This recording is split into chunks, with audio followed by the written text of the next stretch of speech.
Comando FFDT decide ona hari base treinamento militar e a município Manatuto. Comandante Componente Naval Comodoro Higino das Neves Ateten, Comando FFDT iha ona plano atau instala base treinamento militar nian nebe hari iha area sananain posto administrativo Laclubar, município Manatuto, onde facilita treinamento básico ba militar será. Ne hakere de lei conceito estratégico militar.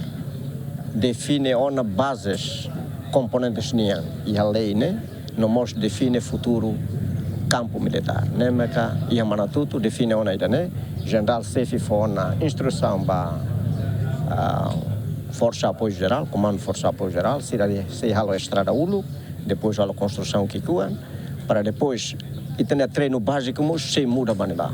Mas ia metinaru futuro da laruma sei treino mais avançado nian, rotan treino siranebe hanesa acadêmico, liu treino ba formação ba oficiais nian, treino formação ba capitães nian, siranema que sei bela haneba, para sei excelente fatin ba treino mais acadêmico nian, mas be treino básico sei muda ba campo militar, depois exercício siranesa ne sei halo ia campo militar, de futuro sei ia exercício muito com o pai Siracelo, e tabela halo mogiane ba. Mas primeiro ainda tem que criar condições, maca tem que ser estrada ulo, cria infraestrutura básica nebe ia neba, tem que ir be, ia facilidade ruma, liu eletricidade, roto para a tabela usa para o futuro treinamento. E daí o conceito que eles definem ona, ao fiar que o governo se preocupa e sua excelência ministro ia capaz ia medida para se desenvolver. Lá afeta a população também neva fato em luan espaço ia e tabela